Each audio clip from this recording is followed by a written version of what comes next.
அனைவருக்கும் வணக்கம். இன்றைய தினமணி செய்தித்தாள்ல என்ன செய்திகள் இருக்கு அப்படின்னு சொல்லி பார்ப்போம். முதல்ல பார்த்தீங்க அப்படின்னா, நம்மளுடைய சுப்பிரமணிய சிவா அவர்கள் இருக்கார் இல்லையா? அவருடைய 100 நினைவு நாள் வந்து இன்னைக்கு தான். சரியா? அதை அவர பத்தின சிறப்பான ஒரு சில விஷயங்கள வந்து குடுத்திருக்காங்க. அவர பத்தி என்ன சொல்லியிருக்காங்க அப்படிங்கிறத நம்ம பார்ப்போம். ஸோ அ சுப்பிரமணிய சிவா அவர்கள், வீரமுரசு சுப்பிரமணிய சிவா அப்படின்னு சொல்லி ஒரு அடைமொழியோட அவருக்கு குடுத்திருக்காங்க. சரியா?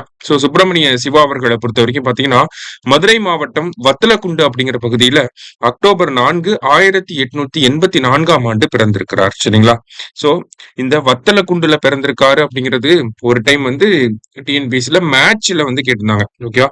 நெறைய தலைவர்கள் அவங்க எந்தெந்த சொந்த ஊர் என்ன அப்படிங்கிறத குடுத்து கேட்டிருந்தாங்க. இப்ப வத்தலக்குண்டு அப்படிங்கிறது எங்க இருக்கு? யாருக்கு? சுப்பிரமணிய சிவா அவர்களுக்கு வத்தலக்குண்டு அப்படிங்கிறது சொந்த ஊரா இருக்கு.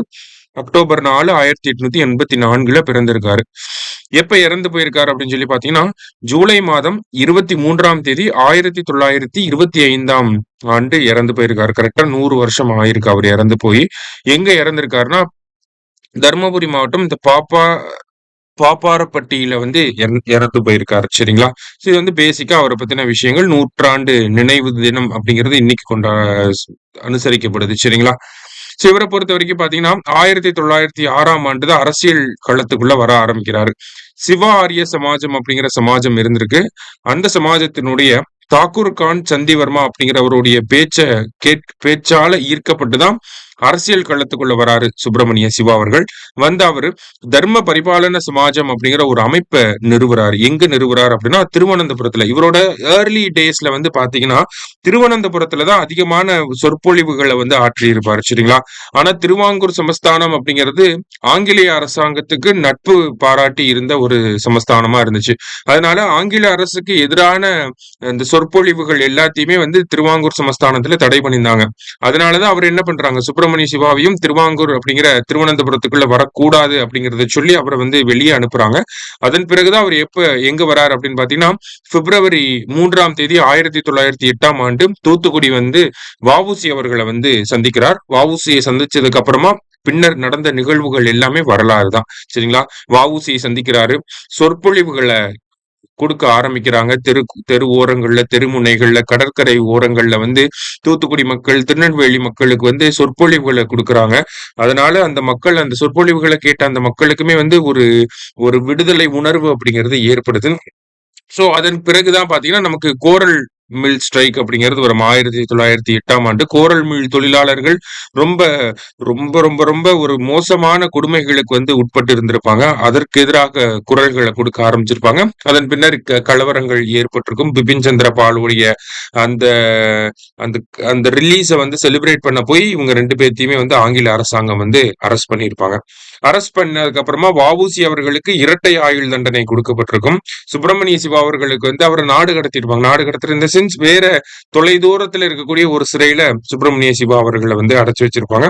அதன் பிறகு லெப்ரோசி வந்திருக்கும். அதுக்கப்புறமா கிட்டத்தட்ட 41 வயசுலயே வந்து சுப்பிரமணிய சிவா அவர்கள் வந்து இறந்து போயிருப்பார்.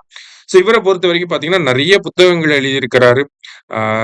அது மட்டும் இல்லாம நிறைய பத்திரிகைகள்ல வந்து ஆசிரியராகவும் இருந்திருக்கிறாரு. அதுல ஒரு சில பத்திரிகைகளை வந்து இங்க கொடுத்திருக்காங்க.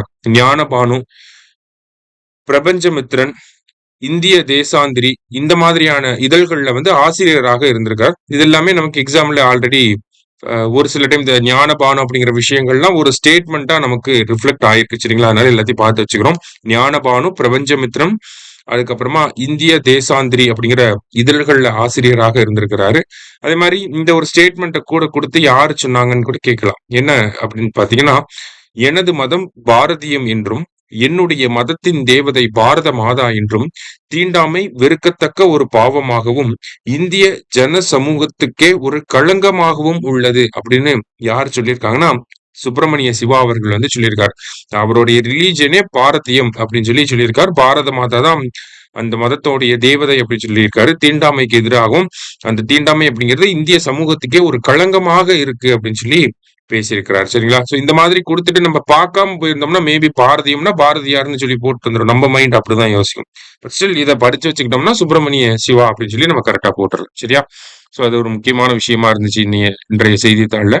அடுத்ததா திருக்குறள்ல பாத்தீங்கன்னா, நன்றாற்று நன்றாற்றுள்ளலும் தவறுண்டு அவரவர் பண்பறிந்து ஆற்றாக் கடை அப்படின்னு சொல்லி கொடுத்திருக்காங்க. அவரவருடைய இயல்புகளை அறிந்து அவரவருக்கு பொருந்துமாறு செய்யாவிட்டால் நன்மை செய்வதிலும் தவறு உண்டாகும். சோ நமக்கு என்ன வருமோ அதை நல்லா தெரிஞ்சுக்கிட்டு அதுக்கேத்த விஷயங்களை செய்யணும். அதை தாண்டி நமக்கு வராத விஷயங்களை செஞ்சாலும் அந்த இடத்துல என்ன ஆகும், தவறுகள் ஏற்படும் அப்படின்னு சொல்றாங்க. திருக்குறளின் 469 அதிகாரம் தெரிந்து செயல்வகை. சரியா?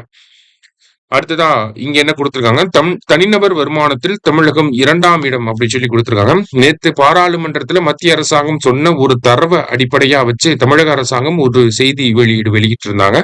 அந்த செய்தி வெளியீட்டுல என்ன சொல்லியிருக்காங்க அப்படின்னா, தேசிய அளவுல தனிநபர் வருமானம் அப்படிங்கிறது 1,14,710 ரூபாயாக இருக்கு.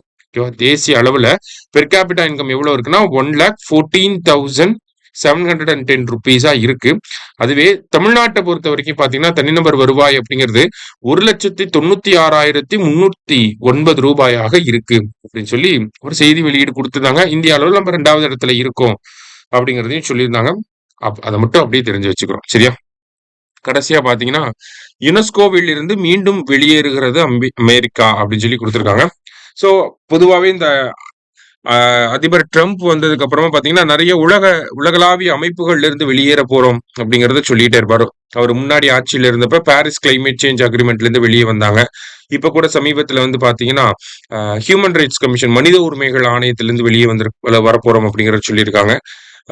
WHO உலக சுகாதார அமைப்புல இருந்து வெளியே வரப்போறோம் அப்படிங்கறது சொல்லியிருக்காங்க. அடுத்ததா இப்ப பாத்தீங்க அப்படின்னா யுனெஸ்கோ அப்படிங்கிற அமைப்புல இருந்தும் வெளியே வரப்போறோம் அப்படிங்கிறத இங்க கொடுத்திருக்காங்க. சரியா? சோ அமெரிக்கா யுனெஸ்கோவில இருந்து வெளியே வர போகுது அப்படிங்கிற அந்த செய்தியை மட்டும் ஜென்ரலா தெரிஞ்சு வச்சுக்கோங்க. சோ இன்றைய செய்தித்தாள்ல இருந்து முக்கிய செய்திகளை பார்த்திருக்கோம். நன்றி.